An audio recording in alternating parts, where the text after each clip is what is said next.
We are around the corner from the trade deadline, so it's all about the rumors. KD, oh God, that rumor's still hanging around. Grant Williams, Payton Pritchard. What are the Celtics going to do? Something big, something small? We're talking about it all right now on the Locked On Celtics podcast. Be ever ready. Recognize the city of champs. Boston, baby, we do what you can't. Locked on number 18, Tatum and Brown, J-team, step back. We gon' wet that and slay teams. Of course, the Celtics, who else could it be? Screaming like KG with the Larry O.B. Karalis above average, assessing the team status. Best daily pod, no cap, salary matching. Clutch like Bird the DJ, keep John on replay. Prime time, dapping up the truth on the sideline. Raining J's, how it started, raising banners, how we finished. Locked on Celtics pod, home of the winners. B. Hey, welcome back to the Locked On Celtics podcast right here on the Locked On Podcast Network, where it's your team every day. And I'm here for you every day, Monday through Friday, with a free, fresh podcast dropped directly to your device if you're a subscriber. Bonus podcasts as they come along. Friday night games. Sure, every once in a while I'll give you a bonus podcast there. So make sure you're subscribed wherever you get your podcast. You can also watch the show on YouTube. Hop into the comment section there. Join a growing community of Celtics fans very actively discussing the Celtics, the podcast, and all sorts of stuff there. So make sure you're subscribed as well. I want to thank you so much for making this show your first listen every day. I'm John Karalis, former professional basketball player. Now I cover the Celtics for Boston Sports Journal. I'm also hosting a Q&A and discussion with Kendrick Perkins on February 21st at the Armory in Somerville. Of Perk's new book, The Education of Kendrick Perkins. So Perk and I will be on stage. We'll be talking about his book. And then you, if you want to buy tickets, you just Google the Armory at Somerville, and tickets are $40. It gets you a book. It gets you a chance to ask Perk a question. And I will be there to provide, I don't know, some level of sanity, maybe insanity. I don't know. I will be there doing something, some sort of job for that. So hopefully you will join us there. Also joining us right now, Tom Westerholm, Tom _NBA. I host a discussion with Tom Westerholm multiple times a week. It's true. It's true. And me and Kendrick Perkins are both essentially kind of the same level. You know, we're pretty much both pretty well-known guys, you know. Yeah. I just, you can't talk about one without talking about the other. No. As far as I'm concerned. Yeah, there's too many similarities. You simply too many. Yeah. Let's do. There are rumors. It's rumor season. It's a silly season. Yes, This is the. This will be the Wednesday podcast. Right. Today is Tuesday. We're recording Tuesday night, so Wednesday podcast, which means the trade deadline is right around the corner. So these rumors. I hesitate to even call them rumors, but are going to go away, thankfully. I know people love this, but I can't continue watching people blow things out of proportion when people say nothing. So let's just start with the most nothing being said, and that's, of course, from Stephen A. Smith at ESPN. This is the rumor that won't die. Tom, I know you have thoughts on the how this rumor persists. I do. Yeah, it's my take essentially that this is like we are stuck on the infinite loop, the True Detective flat circle of time. We will never escape Kevin Durant for Jaylen Brown trade rumors. They will never go away. And here's why. I think it makes just enough sense and drives just enough click, just enough viewership, just enough eyeballs to continue on at for a long time, right? I don't know, maybe not a long time. Maybe this is the last one. Who knows? Maybe we'll get lucky. But I just think when you kind of zoom out a little bit too far, right? When you zoom out to the truly casual level, to the point where everybody kind of sees a report come across their screen and they think to themselves, I wonder this, that half thought. That is the Jaylen Brown for Kevin Durant trade rumor. Because it's look, Jaylen Brown is the best. If Jaylen Brown was on the market, he would be the best player or asset available on the market. He would be number one. He would be the best that you can do, which would make the Celtics the lead bargaining team, right? Like they would have the advantage over everybody else. Mm-hmm. And if you're the Celtics, I mean, like, let's not kid ourselves. If Kevin Durant was on the trade block, you would have to take a hard look at your team. Like, you just would. He's Kevin Durant. The Celtics are, plus 15 when Tatum is on the floor and Jaylen is off. Like you can talk yourself into Kevin Durant for Jaylen Brown when you look at like what that would do for the Celtics in the Eastern Conference and preventing him from going to a different Eastern Conference team, preventing him from being on a team with Dorian Finney-Smith and Spencer Dinwiddie and Cam Thomas, who all of a sudden is just going to average 45 points per game. Like, oh man, talk about increasing your value at the trade deadline. Oh, just perfect timing for But like, so you can talk yourself into all these things, and it's just like it's so much simpler than all of that though, because it's just why would the Nets trade him? And like, if you were the Celtics, the price you would have to pay to force the Nets to trade him is too high. Like, you're not going to do those things. Neither of those things is going to happen. So this is how we just get stuck on this loop. Because yes, the conversation drives clicks. It leads podcasts. It listens, like views, all this stuff. We're all just sitting here talking about it because it keeps coming up. But like, it's like, why would the Nets just acquired the pieces that they hope could beat the Celtics? They're not going to trade Kevin Durant. They just won like the standoff, outside the saloon with Kevin Durant this summer. Like, they just eyeballed him down and said, no, we're not going to trade you. And Durant was like, oh, fine, I'll show up. Like, like they just won that. Why would they trade him now? They're a better team without Kyrie Irving. And then if you're the Celtics, again, you'd have to do Jaylen plus a million other things to make the Nets even think about it at this stage. Yeah, it's nothing. We don't live in a world where this makes sense. And this is where I turn into Sideshow Bob appearing on TV in order to decry it, for Simpsons fans who remember that episode. It's the one where he kidnaps the kids and he tries to end the TV and he's in the blimp. Anyway, but this is I'm bringing up and discussing the rumor in order to decry it, and I want to share the quote that is at the heart of this. All right. I want to share the quote that's at the heart of this because it's this from Stephen A. Smith. I'm doing this in breakdown mode. So if you're on YouTube, you're seeing it. If you're listening, I'm reading it, but I'm breaking this down like a play. He says, quote, I'm hearing, and he's talking about Durant, I'm hearing that he's on the verge of potentially being moved. Hold on. Let's just stop right there. He's on the verge of potentially being moved. He's not on the verge of being moved. He's on the verge of potentially being moved, which is nothing. That means nothing. He's not going anywhere at this point. Then he says, obviously, we've all been speculating about that he may be moved.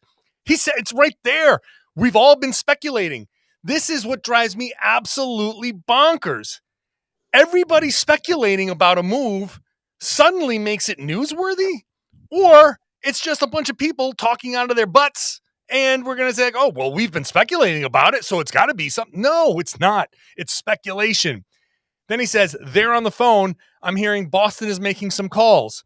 Okay, Boston is making some calls to Brooklyn after Kyrie got moved and said, hey, Kyrie's being moved. Well, what else are you moving? What are we thinking here? So he says, keep your eye on that. Then he just drops Jaylen Brown out of nowhere. Keep your eye on that. Not a sentence. Not a statement. Not a take. Just Jaylen Brown. Keep your eye on that. His name doesn't say I'm hearing they're making a move. They're offering Jaylen Brown. None of that. Doesn't say anything. He just says the name Jaylen Brown. Keep your eye on that. And then all of a sudden it becomes this big thing and everybody starts going down this road. I bring this up just to implore all of you listeners, viewers, dear Celtics fans, please learn the difference between an actual rumor and Stephen A. Smith doing his job, which is to get people to react. Learn the nuance between Stephen A. Smith just saying a word salad that means absolutely nothing. All of those words together technically formed sentences. Those sentences say Oh, nothing no. at all. Jaylen Brown, period, is not a sentence. It does Okay, not that's technically form a sentence. okay. So there are some sentences in there, but he's not saying anything. None of that said anything. None of that said the Celtics are calling and offering Jaylen Brown. None of that said anything that people have been talking about. But here we go. The name Jaylen Brown was dropped. The name Kevin Durant was dropped. Stephen A. Smith, who makes an ungodly sum of money to do exactly this, whipping up of everybody, get everybody talking. And hey, it works. Congratulations. I feel like I have to get on the podcast and mention his name and talk about him so I can tell everybody, don't pay attention to him. But it's too late because we're paying attention to him to say don't pay attention to him. It's brilliant in a way. And look, he's great at his job. I don't watch him. Some people love him. That's fine. I'm not saying don't watch him, don't love him, whatever. I got nothing against Stephen A. Smith personally. No. Yeah. Nothing against him personally. He's doing a job. I just hate the job that he has to do. And I hate that people turn that into something that it's not. That's right. Jaylen Brown's going nowhere. Jaylen Brown is going nowhere. Period. End of story. And end of segment. That's it. End of segment. What about Grant Williams? Is Grant Williams going somewhere? We'll talk about Grant Williams next. First, today's show is brought to you by LinkedIn. LinkedIn Jobs. If you want somebody to join your team, much like people might want Kevin Durant or Jaylen Brown or Grant Williams to join their team, for you got to go to LinkedIn Jobs. Why? Look, small businesses, you want to get the best pool of talent so you can pick between all of the people who might have a shot at your job, and you want to figure out which one is the best. So LinkedIn Jobs helps you quickly attract those qualified candidates to your jobs with specific targeting tools, and they go beyond resume data by using insights from your job post, the company, and LinkedIn's 875 million member profiles to put your post in front of the most qualified candidates. Then you can identify the most qualified candidates on LinkedIn Jobs, connect with them fast and for free. Makes it super easy to screen and rate applicants based on your qualifications, all on one platform. It's why small businesses rate LinkedIn Jobs #1 in delivering quality hires and versus leading competitors. LinkedIn Jobs helps you find the qualified candidates you want to talk to faster. Post your job for free at linkedin.com/LocdownNBA. That's linkedin.com/LocdownNBA. To post your job for free, terms and conditions apply. We're talking about the trade deadline over here. Trade deadline is right around the corner. Locked On has you covered. Thursday, February 9th. Tune into Locked On NBA on YouTube. 2 o'clock to hear reaction from the trades that will change the rest of the NBA season. It's me, it's Nick Angstead, it's Pat the Designer. We're hosting this thing. Hop on in, join the discussion. It's going to be a lot of fun. All the talk about all the big trades. And if the Celtics make a trade, well, there you go. There's going to be where the breaking news is going to be. So it's Locked On NBA on YouTube. Do not miss a deal. Grant Williams. I talked about the Grant Williams rumors the other day. But, the chatter still pops up because there are a lot of teams that I'm sure would love to have Grant Williams on their team. He's a good basketball player. Tom, here's my theory about Grant Williams and the talks and why it's going to sound worse than it really is. This is a great opportunity for Brad Stevens to kind of canvass the league without making phone calls and engage what the interest is going to be in Grant Williams. What are people willing to offer him? What are they willing to give in a trade? What are they thinking about as far as what they might pay him? Like, all of these things are things that when a team calls the Celtics and says, "Hey, is Grant Williams available?" Even if he's not, Brad will be like, "No, well, let's talk. Well, what are you thinking?" And he'll get a real good sense of, when he gets into the summer, what the market might be for Grant. So I think this, the chatter might persist for the next day. I don't think Grant's going to get moved. I think it doesn't make sense to move him. It makes more sense for Brad to just say, hey, the phones are open, and get a real sense of what the league is thinking. So this way, next summer, he knows what he's going to get into, I think, a little bit next summer, specifically because Grant is a restricted free agent. And that's the real key here. The restricted free agency allows the Celtics to match. And if you have a loose kind of idea of what you might be matching, that puts you in a pretty good position when you're negotiating.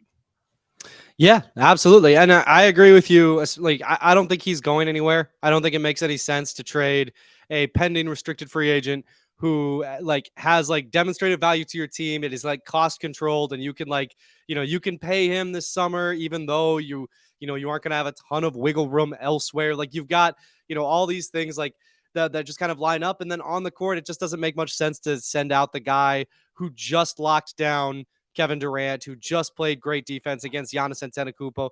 Those are very plausibly two guys that you might have to face, during the postseason this year as well.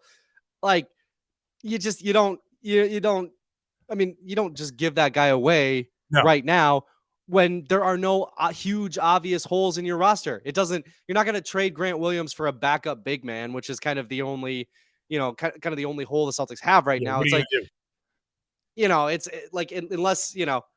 unless our entire first segment was completely wrong and the Celtics are actually, unless time actually is not a flat circle, unless there's actually linearness to it. I think that Grant Williams is going to stick around, but you're right. Like, this is a nice chance for Brad. It's a nice chance for the Celtics to get a sense of where they might be this summer, and just how much of Wiccan Pags' money is going to be forked over to one Grant Williams. Yeah, it's such an interesting position because Grant really doesn't have a ton of leverage. Unless a team comes in and says, we're going to offer you $25 million, which is just not going to happen. It's just not going to happen with Grant. So the number, I don't know where the number is going to land, but it'll land at whatever it is, Grant Williams is going to be set for life. Like, that's going to land in a place where Grant Williams never has to worry about money again.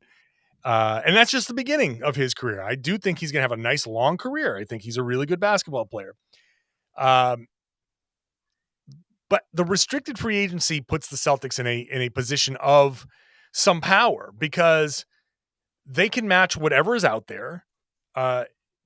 Grant's only leverage, if he was anything other than a restricted free agent, would be exactly what you said.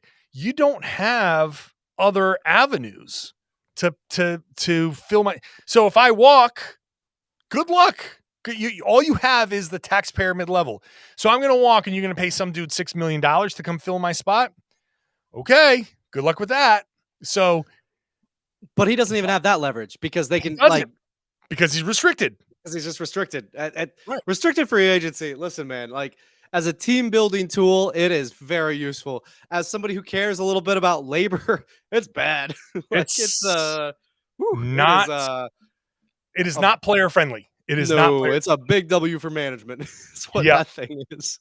Yep. But that's so this on the Celtics end, that's big time because that's gonna matter a lot when it comes to Grant's contract. The only thing is you'd like to. I know how this is going to sound as soon as I say it. You'd like to rely on the humanity of both sides to come to an agreement and say, I know, in business negotiation of millions of dollars, humanity kind of goes out the window. But Brad Stevens is not a dick when it comes to negotiating. It seems like he's, at least even if he takes a hard line, then he's at least being honest. Like, this is it. This is going to be our offer. I'm sorry. This is our value for you. And he definitely has a way of, the iron fist and the velvet glove. So he'll soften the blow somehow. Whatever number they come to, I think is going to be fine. If it's 18 or 20, agreed. As we just had the news that they're extending the collective bargaining agreement because somebody's going to opt out, and there's going to be a new CBA, and there's going to be new TV money coming in. And in a matter of a couple of years, whatever the number might look like for Grant, it's going to be fine.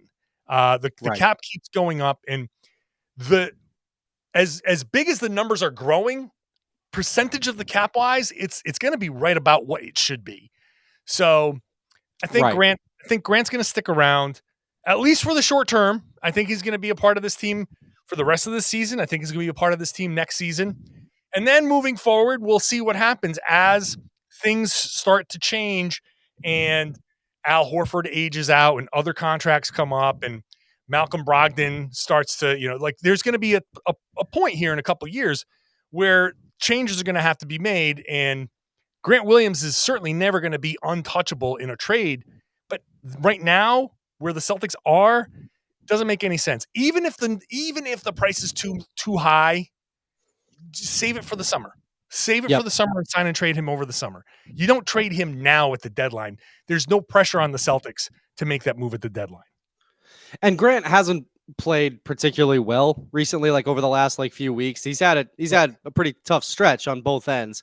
And even still, it's just like the value that he could still potentially bring, like the value as an Al Horford replacement when Al Horford is so hard to replace, and you can kind of see the avenue to where Grant does that.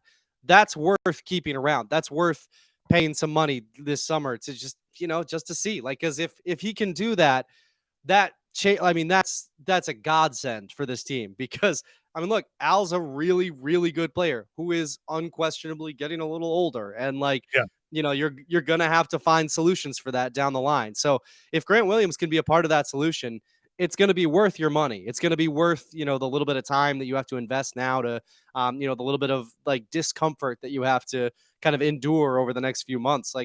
It'll be worth all of that if he can do, even 80% of what you hope he can do. Yeah. And the other thing I want to just caution as you bring up his recent slump, caution people that the NBA doesn't work like, oh, the guy's having a slump. Oh, well, he's not valued as highly anymore. Right. He's not valued as highly by some people on Twitter. There are people who are tweeting, trade this guy, because it's the trade deadline and he's playing poorly. And one of the best tennis players in the world thinks they should trade Grant Williams. Right. So that's not how the league works. They understand that there are ups and downs. So if there is a little bit of a slump from Grant Williams, that's not going to have somebody come in and be like, well, we would have given you 3 first-rounders for him before, but now we're only going to give you 1 because he's been kind of bad the past 2 weeks. They value him. Whatever they valued him at the beginning of the season is pretty much what they value him at now. And that's just how people work in the NBA. So if he's highly valued by teams, they're going to want to pursue him. They're going to want to pursue him over the summer. The Celtics hold all the cards. They hold all the cards with Grant Williams. There's absolutely no need.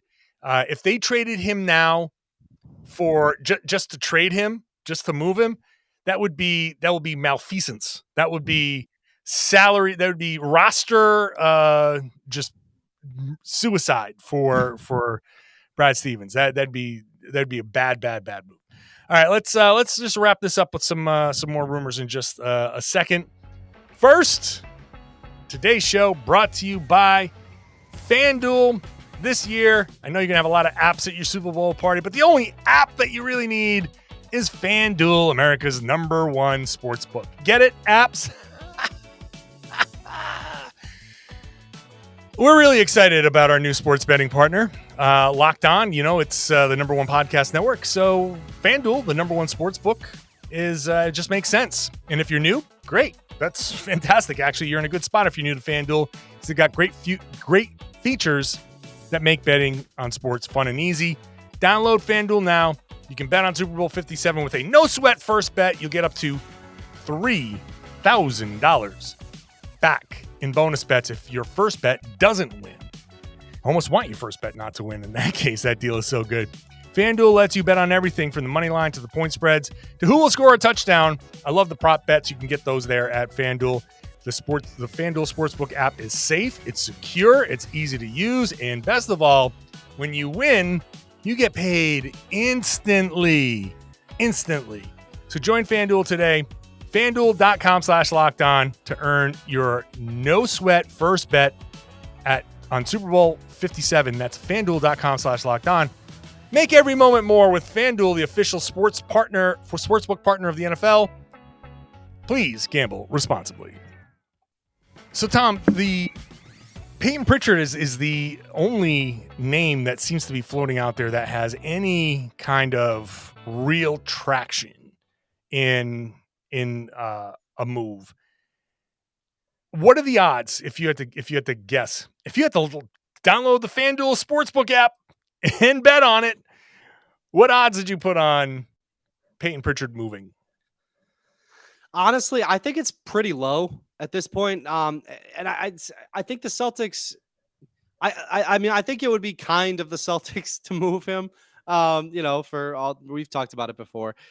I do think that when you look at what you could get back for him, it's not that significant. I mean, maybe if some true, backup big type option comes available, and that team really values Payton Pritchard. Maybe he came off the bench and played well against them, and they're like, you know what, let's give this guy a shot. But I don't think that the Celtics are really going to be willing to combine him with a lot of stuff. I don't think that they're going to want to that they're going to want to. I don't think that they're going to trade a first round pick or anything like that. So, I mean, if I were to guess, I just think that they're just going to ride this out. You can always make moves over the summer. You can always fiddle with things over the summer.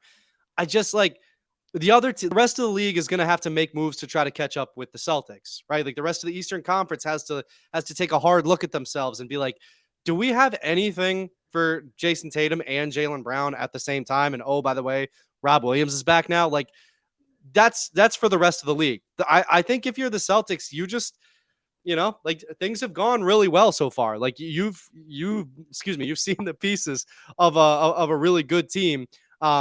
Just kind of, it's already in place. It's already there. You just don't mess with it. Yeah. I don't, and you don't want to trade those picks. You don't want to get, you don't want to get Stepien ruled into oblivion, down the line just because you wanted to get a slightly better backup big. I just don't think anything's going to happen. That's the key. The slightly better. I think people will say, hey, whatever, you get a little bit better, you get a little bit better. You want to do that deal. And you hear the edicts from Wick Grossbeck, saying he want, this go for it. We're going for it. He sounds like he's really encouraging, Press. Is your dog coming to eat your dinner? She's trying to eat my tacos and I'm going to be so upset. That's okay. This is much more interesting than, it's too bad you turned your mic off to yell at your dog to get away from your tacos. There, leave my tacos alone. Good girl. I think the most likely thing, something I would probably like to see the Celtics do, you move Justin Jackson for a fake second round pick. You pay like the Spurs or somebody to take him, or whoever has a spot. You pay them to take Justin Jackson. You open up 2 spots, and you use the end of the 2 spots that are left to scan the buyout market, even if it's Cam Reddish, right? Yeah, 100%. If you're basically trading Justin Jackson for Cam Reddish, okay, the Knicks don't want him. Nobody really wants him. But he's still young enough where you're like, well, is it just maybe could it be as simple as a change of scenery? Could he be helpful at all? Okay, let's give it a shot. Maybe you get one of the buyout bigs or something like that just to bolster the end of the bench, and you don't have to move Blake Griffin or somebody else. Right. You don't have to move Payton Pritchard. Pritchard should be traded, I think, at the end of the season. Over the summer, they should be like, okay, we're doing you a favor. Thank you for everything. In the middle of it now, there's no need. And what's he going to do over the last 2 months? Just go and just play where you're comfortable. You know the role. You know what everybody's looking for. Maybe you win a championship, you get a ring out of it, and then you can move on and maybe get your opportunity. Yeah.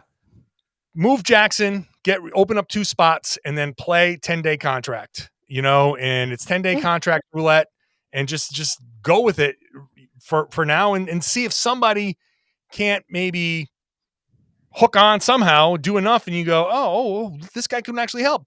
Maybe, again, I'm gonna say Cam Reddish because I literally just saw a Cam Reddish rumor. I was on Hoops Hype during the break, and so I saw Cam Reddish, so his name's front and center in my head.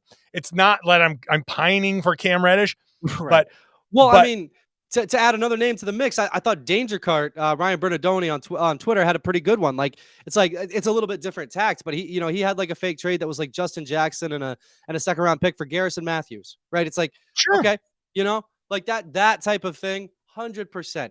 Take little tiny little, like if you want to take little pokes at things, but like Justin Jackson is the limit to me. It's yeah. Totally. Don't mess with anything else. Let's wrap it up with this.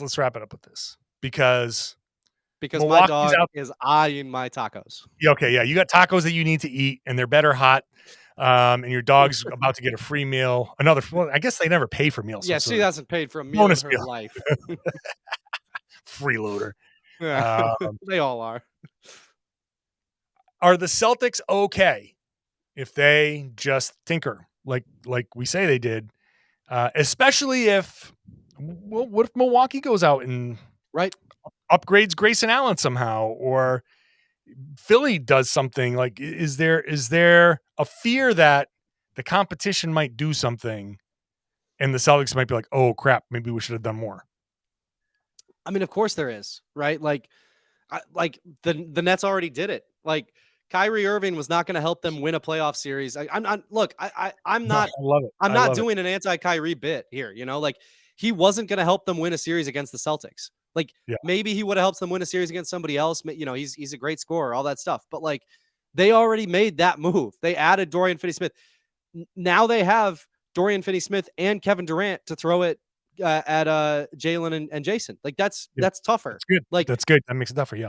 Those are moves that are going to happen. Like these teams are trying to beat the Celtics, but like you can't pre-act, like you have to, like you can't predict those things. Yeah. Did you like that? Well, it kind of came to me in the moment.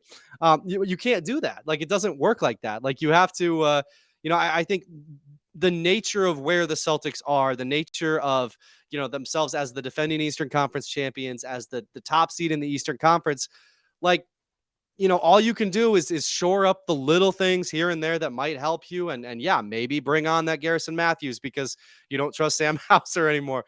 Although, whoa, hey, listen, listen, maybe he just needed to start the whole time. Maybe that's what needed to happen. Maybe it's time for Al Horford to go to the bench. I don't know. We went this whole podcast.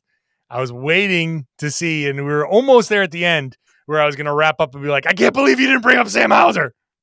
Man, you had to know it was coming eventually, but yeah. I controlled myself until we're into the 30s now. Very end.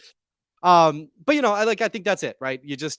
You got to try to make your roster a little bit better, and you just got to trust that what you've built, this excellent team with tons of potential on both ends, and like like Eastern Conference championship pedigree, finals pedigree, you got to trust that team's gonna roll, and if it doesn't, and then it's to the offseason. Then you react then. But I feel like that's where we've come to, right? You just got to react to whatever happens in the offseason. Mm-hmm. That's it. This is we got one more podcast before the trade deadline, and who knows? Wild. I'm always afraid that tomorrow's podcast, that Thursday podcast, is going to be outdated the second I publish it. But I agree with you. I think the Celtics are going to be mostly quiet. I don't know that they're going to do a ton, but they do have that TPE. So maybe they bring somebody in. Maybe they do bring somebody in with it. And it's just weird too, because it's like they got Gallo. It's like you just forget about that big old contract that's just sitting there. Like just sitting there, yeah, man. I'm not just sitting there. He's rehabbing. He's doing a great job. All that stuff. The contract, good for you, man. But the contract is what it is. And I said it from the beginning. Once he got hurt, like once you're out for the season, at that age and that situation with that contract, and the Celtics obviously paying the tax, but I mean, why pay the tax for Right. this money just sitting there? Use it to get somebody in. I'm sorry, Gallo, but the next season was like, I'm not worried about getting Gallinari next season. I've moved on from that. Why not try it? But this is not an Isaiah Thomas situation. This will not curse you if you trade him. No. But I don't know what's out there. I just don't know what's out there. I sit here and my brain tells me there's no reasonable thing that the Celtics can do, but the Celtics have so many tools to actually bring in a guy that makes decent money, so like a decent player, that you think there's got to be something tinkering toward, like that can upgrade your 9, 10, 11 spot. And Brad Stevens talks about being foul proof, where if somebody gets into foul trouble, you can, it doesn't matter. You'd be like, oh, okay, yeah, just put this guy in and you're okay. That level of depth is hard to put together, but they do have the tools to do it. And they've got about, I don't know, where are we? 48 hours or 30 some odd hours to get that done. They have the opportunity to do it. I just don't see what it is. And I'm sure Brad Stevens is going to make us look stupid on Thursday. We're going to be like, oh my God, I can't believe they pulled that off. How did he do that? Well, look, it just comes back to my original point, man. Time is a flat circle. This conversation is a flat circle. We'll work ourselves back around to the Celtics not doing anything if we keep talking. Like, who knows, man? What a wild season. You know what's not a flat circle? What's tacos? That? Go eat your damn tacos before the dog does. They might be flat by this point. I don't know. Thanks, Tom Westerholm. Appreciate you coming on. Thanks to you for listening. Appreciate you all, especially for hanging out till the very, very end. I love that there are people, after I said, if you're still listening by the end of this, I was talking about the Phoenix game the other day in the third segment. I was like, if you're still listening, you're a lunatic hardcore fan. And people sending me messages like, yep, I'm a lunatic. All right. Like, I love it. I love you all. So that's awesome. If you are not a subscriber at this point, please subscribe. Please subscribe on YouTube. Trying to get to that 10,000 mark. Locked On Lakers. We pulled ahead of Locked On Lakers, and then all of a sudden they just ran away with it. I don't know if it's because LeBron is so close to beating, passing Kareem, or I don't know what. All of the drama and what they might do. It is interesting for people and Lakers fans. They're just subscribing in droves. Celtics, not interesting enough, I guess, to subscribe in those numbers. I'd love it if you subscribe there. I'm guilting people into subscribing. That's what I've lowered myself to. If you are a subscriber, I'd love it if you shared the podcast. Tell your friends and family that they should be listening to and watching the Locked On Celtics podcast here on the Locked On Podcast Network, your team every day.